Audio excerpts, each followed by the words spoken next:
Hello, dear students. Well, here is a paragraph for you guys. Sorry, it's not a paragraph, it's a passage.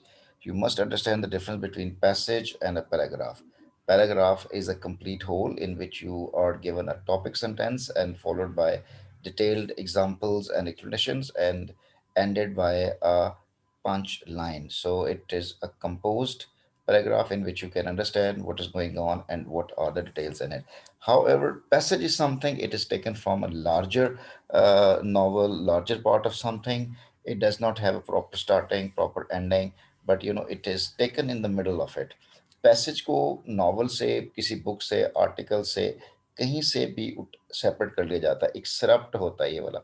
तो आमतौर पे ये जो आपको एक ओ लेवल्स के अंदर जो पैसेज दिया जाएगा, ये दो तरह का पैसेज होता है, एक पैसेज वन और एक पैसेज टू। पैसेज वन का नाम होता है ideas, reading for ideas, and passage two means reading for meanings.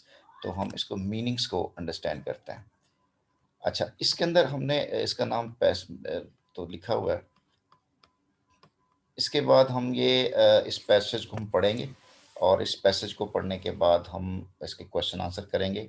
और ये इंटरेस्टिंग होता है। दो तरह के जो पैसेज आपके पेपर के अंदर, ओ लेवल्स के पेपर में आते हैं, उसमें पहले में आपने कंटेंट्स पॉइंट निकाल के समरी लिखनी होती है। वो एक किस्म की डिस्क्रिप्टिव डॉक्यूमेंट्री पैसेज होता है। और ये वाला जो पैसेज आपके सामने स्क्रीन पर नज़र आ रहा है, ये पैसेज जो नैरेटिव टाइप का होता है, आपके लिए मैंने ये कुछ चीज़ें हाईलाइट की हुई हैं, आपको ये मदद देंगी समझने में। तो जब आपके सामने पैसेज आपके सामने आता है तो दो टेक्निक यूज़ होती हैं। ऑफ़न अक्सर जो हम जिससे सामना करते हैं वो दो टेक्निक में, पहली टेक्निक ये है कि क्या मुझे पैसेज पहले पढ़ना चाहिए? Do I need to read passage first और do I need to go for the questions first? तो ये कोई इतना मुश्किल लेंथी पेपर तो होता नहीं है कि जिसमें आपको क्वेश्चंस पहले पढ़ें और उसके बाद में आप इसके ये पढ़ें, क्या कहते हैं, इसका पैसेज पढ़ें। तो you can do it at any what ever you like, you can do it what ever you wish. If you are good at reading the passage and then go for the questions, it's all equal. And if you can go for the questions first and then for the passage, it's also up to you. चलें हम इसको, बेहतर ये है कि आप पहले इसको अच्छी तरह से पैसेज को पढ़ लीजिएगा। जब आप पैसेज पढ़ लेते हैं तो फिर पढ़ने के बाद आपको क्वेश्चन आसान हो जाते हैं, या पहले क्वेश्चन पढ़ने के बाद आप पढ़ते वक्त पता होता है कि यार मैंने किस जगह पे कौन सा क्वेश्चन किया गया, कौन सा आंसर देना है।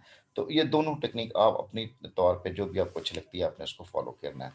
लेकिन यहाँ पे my parents had tentatively agreed to let me continue my education after. एक एक और चीज़ आपने पढ़नी है, ये इसकी ना स्पीड मेंटेन करनी है। कुछ ये होता है कि आपकी स्पीड बेहतर होती है लेकिन कंप्रीहेंशन नहीं हो रही होती, समझ में नहीं आ रही होती। बात कर ये होता है कि समझ में आ रही होती है लेकिन स्पीड बहुत स्लो हो जाती है। तो ये दोनों बैलेंस लेके चलना है आप लोगों ने। तो अंडरस्टैंडेबिलिटी के लिए जो सबसे इंपॉर्टेंट चीज़ होती है कि हम कैसे समझ सकते हैं, उसके लिए आपको you need to read a lot. जितनी ज़्यादा चीज़ें पढ़ी होंगी उतना ज़्यादा आपके लिए आसान हो जाएगा। तो my parents had tentatively agreed to let me continue my education after elementary school, but my friends Lila's parents saw no point in high school, and in any case, it did not fall within their economic possibilities. Shortly before the end of elementary school, Lila pushed me to do something I would never have had the courage to do by myself. We decided to skip schools and cross the boundaries of the neighborhood. Leila organized everything. She dreamed up the story to tell our families that after school we were all going to the teacher's house for a party. And although this had never happened before, she said that was the very reason we should say it. The event would seem so exceptional that nobody would doubt it. Things went just as she had said. At my house, everyone believed the story, not only my father and my sister and brother, but to my surprise, even my mother. लेकिन but ये हमने पहला paragraph पढ़ा, इसमें ये paragraph one था। Paragraph one के अंदर देखिएगा, ये भी एक किस्म की नैरेटिव स्टोरी है। उसने नैरेटिव स्टोरीज के अंदर आपको अच्छी तरह से मैंने बताया था, जब अपने को नैरेटिव स्टोरी लिखनी है, ऐसे लिखना है, तो ये 6-7 पॉइंट मैंने आपको बताए हुए थे कि आपके पास स्टोरी होनी चाहिए, उस स्टोरी के अंदर कैरेक्टर्स होते हैं, फिर एक प्रॉपर सेटिंग होती है, एक थीम होती है, और एक कन्फ्लिक्ट होता है, रेजोल्यूशन होती है, और लैंग्वेज उसमें हम बात करते हैं। तो ये देखिएगा, उसने जिस अंदाज से ये पेपर में हमें ये पैराग्राफ दिया, उसने ये सारी चीज़ें पहले पैराग्राफ के अंदर सेट कर दिया। आप में से कोई कौन बच्चा मुझे बताएगा कि इसमें क्या कुछ चीज़ें ऑलरेडी जो है वो डिफाइन हो चुकी हुई हैं? Any one of you who could tell me? देखिएगा, मैं आपके साथ, आप खुद अंडरस्टैंड करें इसको। देखें, माय पेरेंट्स, ये करेक्टर है, करेक्टराइजेशन हो गई। टेंटेटिवली, अब ये जो एक वर्ड है आपके लिए नहीं होगा। देखिएगा, नया वर्ड आप लोगों के, जब भी आपके सामने नया वर्ड आए, जब भी कोई नई वोकैबुलरी का वर्ड आए, उसको बेहतर अपने पास लिख लिया करें, और डिक्शनरी देखने से पहले खुद कोशिश किया करें कि कॉन्टेक्स्ट, इसका मीनिंग क्या हो सकता है। याद रखिएगा, हमेशा जो डिफ़िकल्ट वर्ड होते हैं या जो अननोन वर्ड होते हैं, उनके दो मीनिंग्स होते हैं। एक मीनिंग फिगरेटिव होता है, दूसरा लिटरल होता है। लिटरल मीनिंग का मतलब होता है कि जिस जो वर्ड यूज़ है उसको वैसी सेंस में यूज़ कर दिया। फिगरेटिव का मतलब होता है अदर देन मीनिंग, कुछ और मीनिंग भी होते हैं। और बाज़ का होमोनिम होते हैं। होमोनिम का मतलब होता है एक वर्ड और उसके कई कई मीनिंग। जैसे लफ्ज़ LIE, लाए है, तो लाए के चार मीनिंग होते हैं। इस तरह से टेंटेटिवली का मतलब जो है वो हम कहते हैं कि you are not clear about it, तो वो एक ऑप्शनल सी जो डेट दी जाती है उसको हम टेंटेटिवली कहते हैं। हेजिटेटिंगली भी होता है और कॉशियसली भी इसका मीनिंग होता है। ये सर, मैंने आपकी सहूलत के लिए यहाँ पे मीनिंग्स लिख दिया हुआ है। तो my person tentatively agree to let me continue my education. देखें, let me continue my education after elementary school. अब ये देखें, आफ्टर एलिमेंट्री स्कूल, ये इन्फॉर्मेशन मिल रही है हमें। कौन कौन सी इन्फॉर्मेशन मिल रही है? कि वो किस स्कूल में जाना था, उसकी पोजीशन कौन सी थी, वो प्लेस कौन सी थी, सेटिंग की बात हो रही है, एजुकेशन, उसकी हमें इन्फॉर्मेशन पता चल रहा है। बट माई फ्रेंड लीलाज पेरेंट, देखें लीलाज पेरेंट्स, एक और करेक्टर इंट्रोड्यूस हुआ, लिल्ला के वालिदैन इंट्रोड्यूस हो रहे हैं यहाँ पे, और उसके साथ उसने लिल्ला को भी इंट्रोड्यूस करा दिया। But my my friend लीलाज parents सा, अब देखिए उसने ये नहीं कहा कि मेरी एक दोस्त थी, उसका दोस्त का नाम लिल्ला था और उसके पेरेंट जो थे वो उसको स्कूल नहीं बने। उसने सिर्फ एक सेंटेंस के अंदर, but my friends Leila's parents saw no point in high school and in any case it did not fall within their economic possibilities, और ना ही उनको इस सहूलत थी कि या इतनी इकोनॉमिकली साउंड थे कि उसको स्कूल भेज सकते। उसने बेटा जी चार करेक्टर्स प्रोड्यूस कर दिए, स्टोरी सेट कर दी, उसने डेवलपमेंट दे दी, सेटिंग दे दी इस सेंटेंस के अंदर। और यही आपको जब अपने ऐसे, जब आप नैरेटिव ऐसे लिख रहे होते हो तो आपको ये चीज़ें स्टोरी लिखते वक्त आपके जहन में रहनी चाहिए। Shortly before the end of elementary school, Lila's pushed me to do something I would never have had the courage do my. साथ ही उसकी थीम, उसकी स्टोरी और इवेंट और जो थीम है वो भी सेट कर दी है कि लीला ने उसको मजबूर किया कि वो ऐसा काम करे जो उसने ज़िंदगी में कभी पहले नहीं किया। तो we decided to skip schools and cross the boundaries of the neighbourhood. Lila organised everything. She, अब देखें, लीला ने सब चीज़ें ऑर्गेनाइज कर दी। शी ड्रीम्ड, अब देखें, ड्रीम का मतलब तो विजन होता है, ड्रीम का मतलब ख्वाब देखना होता है, लेकिन ड्रीम के चार मतलब हैं। यहाँ पे ये गलत लिखा हुआ है, इसको ज़रा प्लीज़ रिमूव कर दीजिएगा। ड्रीम का मतलब विजन होता है, ड्रीम का मतलब विश्ड होता है, ड्रीम का मतलब प्लानिंग करना भी होता है, डे ड्रीमिंग को भी कहते हैं। ठीक है ना? तो उसने क्या किया, सारी प्लान कर लिया था। अब the story to tell our families that after school we were all going to the teacher's house to for a party, and although this had never happened before, she said that was the very reason we should say it. The event would seem so exceptional that nobody would doubt it. Things went just as she had said. At my house, everyone believed the story, not only my father and my sister and brothers, but to my surprise even my mother. अब देखिए बेटा, ये पहले paragraph के अंदर writer ने तकरीबन सारे के सारे एलिमेंट्स बता दिए। बोला क्या कुछ बताया? सेटिंग बताई है कि वो स्टूडेंट्स हैं और वो अब एक लेवल से अगले लेवल पे जाने लगे हैं। ठीक है, और उसके राइटर के पेरेंट्स हैं, वो थोड़े से कॉशियस हैं और उसको घर से बाहर नहीं जाने देते। लेकिन जो लीला के जो जो लीला है, उसके जो पेरेंट्स हैं, they are not very much caring, और वो उनके पास को आगे भेजना नहीं चाहते क्योंकि शायद उनके फाइनेंस का इश्यूज है। और फिर लीला ने प्लान किया कि हम ना स्कूल को बंक करते हैं, और फिर उसने पूरी प्लानिंग भी कर ली कि हम क्या कुछ करेंगे। ठीक है जी। अब इसके बाद नया वाक्य, अब बेहतर है कि आपने पैराग्राफ पढ़ लिए तो आप इसके क्वेश्चंस की तरफ भी आ जाएं, ताकि साथ साथ आप इसके बेशक क्वेश्चन सॉल्व कर लिया करें या पूरा पैराग्राफ पढ़ लेकिन it's all up to you. ये सारी बातें आपके साथ हैं। ये आप देखिए, अब देखिए, Leila and the writer decided to skip school, whose idea was it? तो बताएं किसका आइडिया था। मैं आपके माइक ऑन कर देता हूं ताकि आप मुझे साथ साथ इसके बताते जाइएगा कि किस किसने ऐसा किया। तो किसका आइडिया था जी? मैंने, सर लीला का। बिल्कुल लीला का आइडिया था, बिल्कुल सही बात है। इसके बाद what was the exceptional event the girls used to deceive their parents? वो जो अपने वालिदैन को डिसीव करना चाहते हो, एक्सेप्शनल इवेंट क्या था उसमें? वो क्या इवेंट था exception? What was the exceptional event that, उन्होंने एक्सक्यूज क्रिएट किया था कि हम क्या excuse excuse? What was the create excuse that they created? What was the excuse? That's what they're talking about. What sir teachers exceptional? Party में जाएंगे। Yes, there's a party at the teacher's house. That was the excuses that they made on the spot.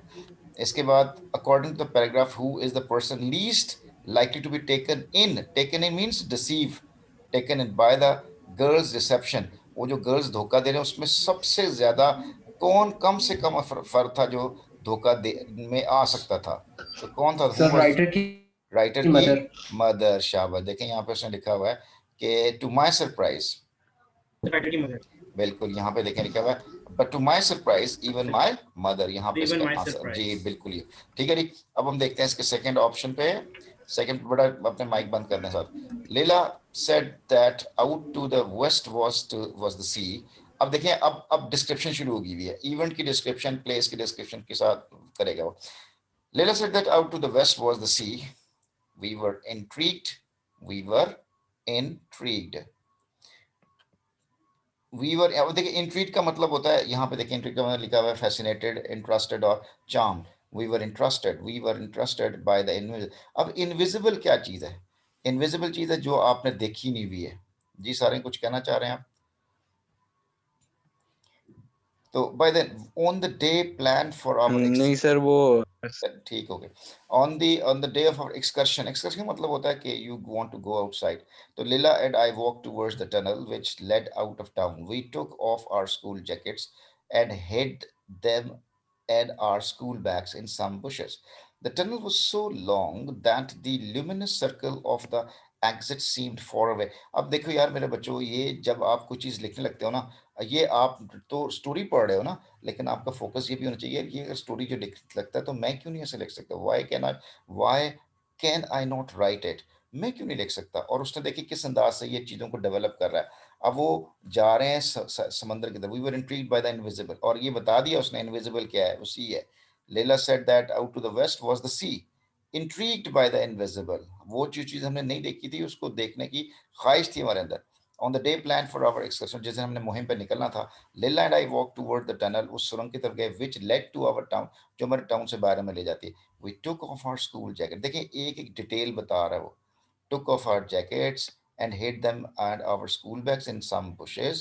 The tunnel was so long that the luminous circle of the exit seemed far away. ये लफ्ज़ पढ़ लेने के बाद अगर आपके जहन में कोई पिक्चर नहीं चलना शुरू हुई, कोई मूवी नहीं बनना शुरू हुई, इसका मतलब है कि आपकी रीडिंग सही नहीं है या राइटर ने उस अंदाज से सही नहीं लिखा। ठीक है, तो ल्यूमिनस का मतलब ये रोशनी का हाल, रोशनी होती है, ब्राइट लाइट सी होती है। तो वो कहता है जी कि सुरंग से दूर तक हमें रोशनी गोल्ड नजर आती। एप्रीहेंसिवली, डरते डरते, एन्चांटेड, लेकिन साथ हम एन्चांटेड भी थे, बाय द एको क्रिएटेड, एक वो जो कदमों के चलने की आवाज होती है, एको होती है, created by our steps, we kept going, this prompted Leila. अब देखें प्रॉम्प्टेड का मतलब यहाँ पे क्या है? इनकरेज, प्रोवोक्ड, उसको दिल किया कि Leila to let out a shout, कि वो आवाज निकाले। वी लॉफ्ड, हम हंसे, at the resulting violent explosion of sound, और वो जो दो धमाके की आवाज हुई उसकी, उससे भी हम बहुत ज्यादा इंजॉय किया हमने। ठीक है जी, पैराग्राफ नंबर 2।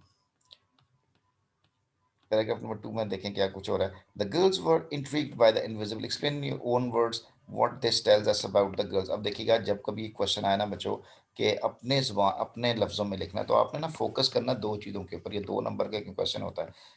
तो क्या है इंट्रीग्ड? इंट्रीग का मतलब दे वर इंटरेस्टेड, और इनविजिबल का मतलब होता है they didn't see something, they the things that were not visible to him, so they were interested to see the things that they had never seen before.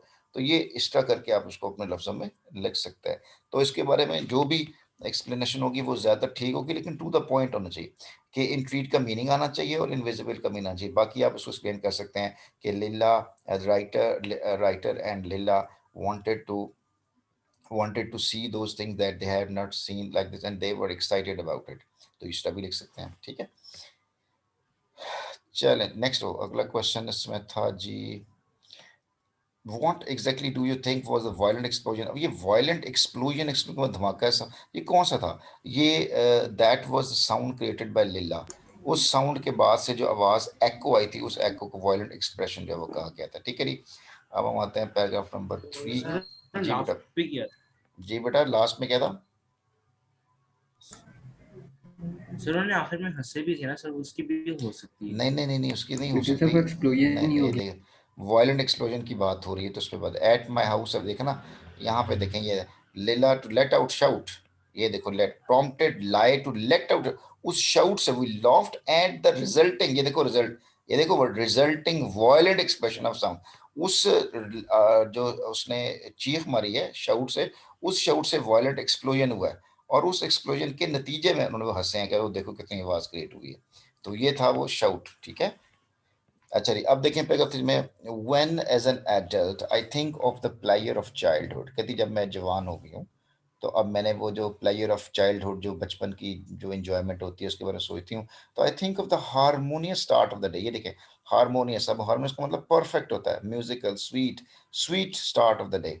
हर चीज जो है ना फिट थी, क्या क्या थी, ahead of us were many hours when no adult would look for us, हमारे पास कई घंटे थे, फ्रीडम ऑफ टाइम था, कोई हमें अडल्ट हमारे देखने के लिए निगरानी करने के नहीं था, we were not being watched by anyone, आज़ादी थी। As usual, it was as if Leela were 10 steps ahead and knew precisely what to do, where to go. और वो मुझसे 10 कदम आगे चल रही थी और एग्जैक्टली उसको पता था क्या कुछ करना है। तो द पेस, वो जो रफ्तार थी, the calculation of time available, और जो टाइम हमारे पास अवेलेबल, तो सबके साथ उसने वो फिट किया हुआ था कि इतने टाइम में वापस आना है। The outing, the route to the sea, और समंदर की तरफ जाने का रास्ता।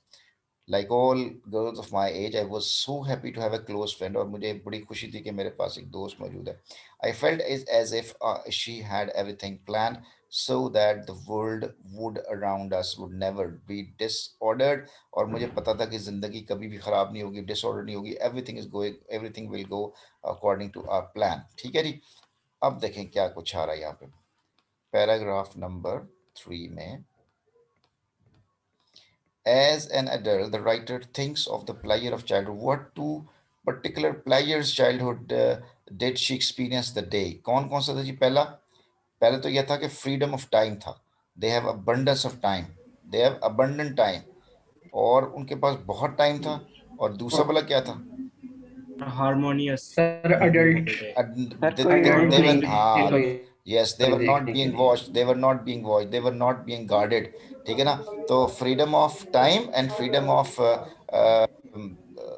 being checked off, people. nobody was being checking them, nobody was guarding them, and they were unguarded, they were, free of doing all these things। Next बेटा जी हमारे पास question आ रहा है, the day had a harmonious start, give the one word used in the paragraph which conveys the opposite idea। Harmonious, everything goes on very smoothly, but what is the next word that goes on the other hand? That was disorder। Sir disorder. Disordered. Disorder, बिल्कुल disorder हो गया। अच्छा जी, paragraph number 4 पे चलते हैं हम लोग। The occasionally, then occasionally I caught Leila looking, but आप माइक बंद कर दो साथ। Then occasionally I caught Leila looking at me as if she had done something mean to me। और कभी कभी क्या होता है कि वो मुझे ऐसे देखती जैसे कोई मुझसे ना मीन काम कर रही है। मीन का मतलब घटिया काम होता है। तो एज वो, या वो तो चीप हरकत होती है। तो to me as I was sorry I realise that she kept turning around, कि वो पीछे मुड़ के देख रही है बार बार। Her hand on me again began to sweat, और उसका जो ना वो हाथ जो मेरे रखा हुआ था ना, her hand on mine began to sweat, तो वो ना पसीना आना शुरू हो गया था उसके ऊपर। The tunnel which was the boundary of the neighbourhood had been out of sight for a long time. कहता है वो जो टनल गुजार के हम आ गए थे ना बाहर, अब वो हमारी निगाहों से भी दूर हो गई थी, बहुत पीछे छोड़ आए थे हम उसको। People we passed seemed indifferent to our escapade, और वो जो लोग हमारे पास से गुजरे थे वो इनडिफरेंट थे, मतलब they least bother who we are and what where are we going. और आर एस्केपेड का मतलब फरार, जिस अंदाज से हम फरार होते, जिस अंदाज से हम निकल रहे थे। तो इसके बाद वो कहता है जी कि launch heavy clouds appeared and in the distance thunder was heard, और ना भी भारी बादल आना शुरू हुए, क्लाउड अपीयर हुआ और थंडर स्ट्रॉम भी शुरू होगी। ठीक है जी। अब देखें स्टोरी, देखो मेरा बच्चा, हमेशा जब भी स्टोरी लिखी जाती है नैरेटिव, इसके अंदर 5 पॉइंट्स होते हैं। पहला इंट्रोडक्शन होता है, उसके मुताबिक बातें चलती हैं, आहिस्ता आहिस्ता ये क्लाइमेक्स की तरफ जाता है, हालात ख़राब होते हैं, और ख़राब हो जाने के बाद इस लेवल पर जाते हैं कि अब वो या तो डिस्ट्रॉय हो जाएंगे या ठीक हो जाएंगे। ये 5 पॉइंट्स मैंने आपको पहले भी बताए हुए थे। अब हालात बिगड़ना शुरू हो गए, हर चीज फिट जा रही थी, अब हालात बिगड़ना शुरू हुए, बारिश आना शुरू हुई, पहला गड़बड़ होना शुरू हुई। तो नंबर 4 पे क्वेश्चंस कौन कौन से आ रहे हैं जी? नंबर 4 पे क्वेश्चंस कौन सा है? The girl was intrigued bye the invisible, explain your own word, ये हमने कर लिया था जी। व्हाट एग्जैक्टली डू विद, ये भी कर लिया था हमने। तीसरा चौथा जी, People seemed indifferent to our escapade. Explain in your own words what the writer thought about the passage they posed, the people they passed. तो इसका क्या आंसर है जी? वो कहता है उसका क्या होगा? Explain your own words what the writer thought about the people they passed. तो the people were least interested to know who they are and where they are going, and you know they they should be in the schools. One thing, ये मैंने दो चीजों के बारे में आपने focus करना है. कौन सी दो बातें हैं जी? यहाँ पे पहला, इनडिफरेंट टू, इनडिफरेंट टू, और ये क्या है? एस्केपेड. एस्केपेड का मतलब होता है they bunk the school, they they miss their school, they skip their class proceedings, and people were not interested in them, why they are doing there and what are they are doing over there. ठीक है जी. इसके बाद paragraph 5 में what was the writer surprise that Lilla wanted to turn back, ये हम आगे paragraph 5 पढ़ते हैं जी.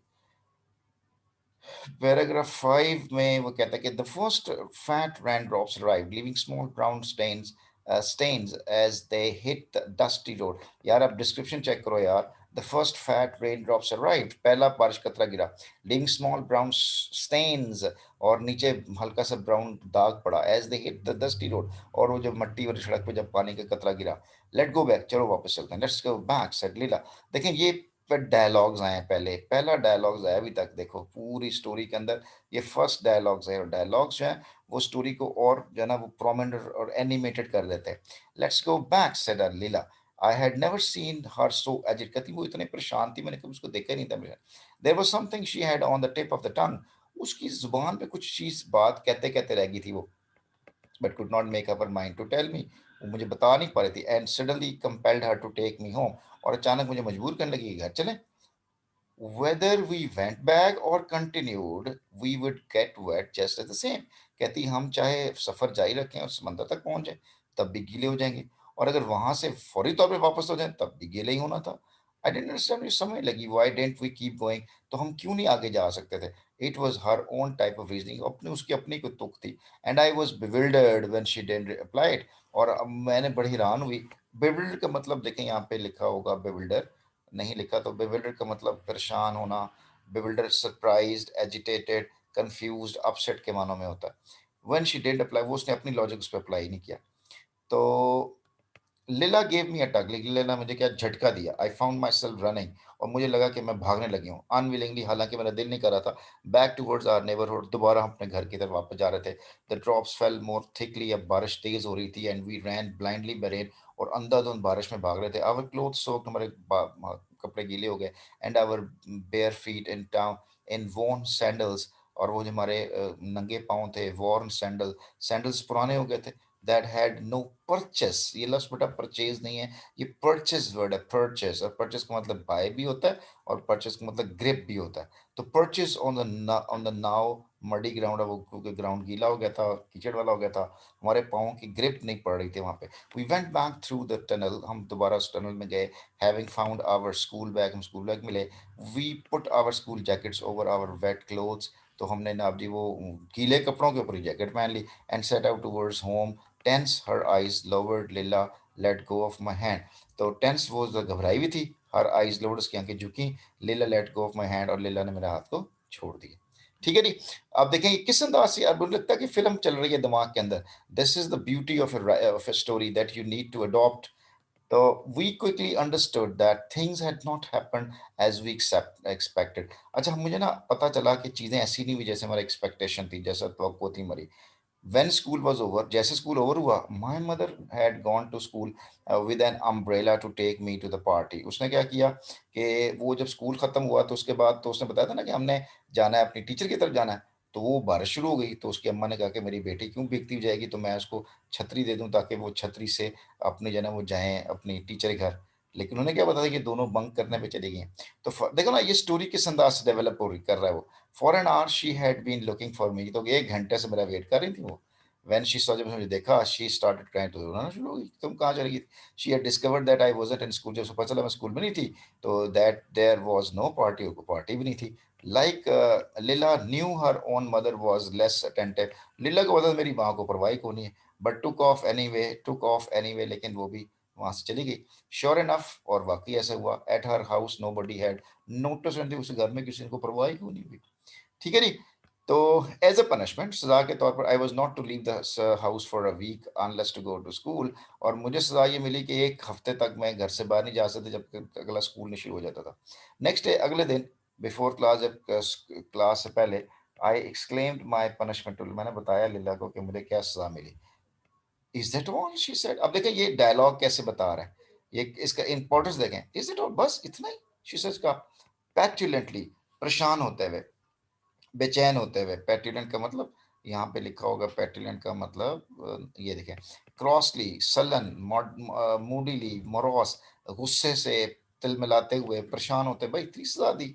Are they still sending you to high school, इसके बावजूद तुम्हें स्कूल भेजेंगे? I looked at her in bewilderment, मैंने बेचैनी से मैंने जो है ना वो परेशान होकर उसको देखा। As the force of her betrayal sank, and जैसे ही जो है ना वो, जो मुझे लगा कि मुझे धोखा दे रही थी। क्या धोखा दे रही थी? कि वो चाह रही थी कि मैं भी, मैंने तो हाई स्कूल जाना नहीं जाना हाले, तो ये भी हाई स्कूल ना जाए। तो सैंक इन का मतलब देखें क्या होता है, अंडरस्टूड, कॉम्प्रीहेंड, रियलाइज। जब मैंने रियलाइज किया कि वो उसने मुझे धोखा दिया है, तो मुझे बड़ी दुख हुआ उसके साथ। तो was that why she had taken me with her? अच्छा, ये वजह थी जो मुझे साथ लेके जा रही थी। ठीक है जी। तो अब बजाय इसके कि हम रिमेनिंग क्वेश्चन करें, हमारे पास टाइम बड़ा थोड़ा रह गया, तो 2 मिनट के अंदर बेटा आप इस स्टोरी के अंदर देखिएगा ये स्टोरी कैसे लिखी गई है। आपने भी बिल्कुल इसी तरह से स्टोरी लिखनी है उसके ऊपर। क्या स्टोरी होगी कि write about your friend who try to deceive you. तो ये एक स्टोरी का जो है ना वो टाइटल है, क्या है कि the story goes round two friends who plan to skip schools for the whole day. Lilla, the main character, wants his friend to notice by her parents bunking her school, and consequently would be dropped out from school as a punishment. और character कौन कौन से हैं? 2 main characters हैं, the author है, लीला है, mother of the both main characters हैं, and obviously their teachers whose name was used to establish a story, और ये भी थी। और उसके बाद सेटिंग क्या है? The plot is not so complex. The major characters, one of them plots against other. A tunnel, open area, rain, escape, children fun, parents reaction and obvious realisation. ठीक है। थीम मिस्ट्री थी, betrayal था, plotting fun था, excitement, thrill and embarrassment, and main थी theme go side by side. और conflict क्या था? Conflict का मतलब होता है इसके अंदर क्या ऐसा कश्मकश थी कि जो नजर आ रही थी। क्या कश्मकश थी? कि चाहती थी लीला कि ये स्कूल छोड़ दे, इसके वालिदैन ना स्कूल भेजें। तो the story sets up the conflict from the very beginning of the beginning through the girl who wanted his friend does not attend the school either. और रेजोल्यूशन पे क्या हुई? The story ends on a shocking revelation. उसको बड़े धचके वाली बात पर चली कि when the writer realises how tactfully she was tricked by her friend. और इसकी लैंग्वेज कैसी है? The language is simple and fluent in use. The narrative style has all its ingredients and stir the imagination of the reader. It is written in the first person. Story first person या third person में लिखी जाती है। ठीक है जी। अब मेरे बच्चों, अब आपका ये काम है कि आपने इस स्टोरी को लिखकर विद इन 1 और 2 डेज मुझे इस स्टोरी को इसी तरह से क्रिएटिविटी के साथ आपने मुझे सेंड करनी है। ये बेटा जी आपका होमवर्क है, 2 दिन का आपके पास टाइम है। बाकी जो हमारे रिमेनिंग क्वेश्चंस रह गए सर हैं, कर दिया। कर दी भी। हाँ, ये जो रिमेनिंग क्वेश्चंस हमारे रह गए हैं ना, इसके ऊपर हम बात करेंगे। कौन सी बात करेंगे? ये जो हमारे रिमेनिंग, ये अब हमारा टाइम जो मीटिंग का खत्म होने वाला है, तो ये हम अगली मीटिंग के अंदर ये क्वेश्चन हम डिस्कस कर लेंगे। ठीक है जी। जी सारंग बेटा, क्या कहना चाह रहे हैं? सर हमने जो इस स्टोरी की थीम है वही हम्म, थीम हम इस्तेमाल करेंगे, बस बिल्कुल बिल्कुल ये उसमें कर थोड़ी लें, सी बिल्कुल वेरिएशन ऐसे, डालेंगे। बिल्कुल ये स्टोरी की थीम यूज कर लें, क्रिएटिविटी यूज कर लें, ये आपके ऊपर है। देखें, आपकी जो स्टोरी होती है ना, कैम्ब्रिज आपसे क्या चाहता है? कैम्ब्रिज आपसे 3 चीजें चाहता है कि आपके पास आइडियाज हों, वो क्रिएट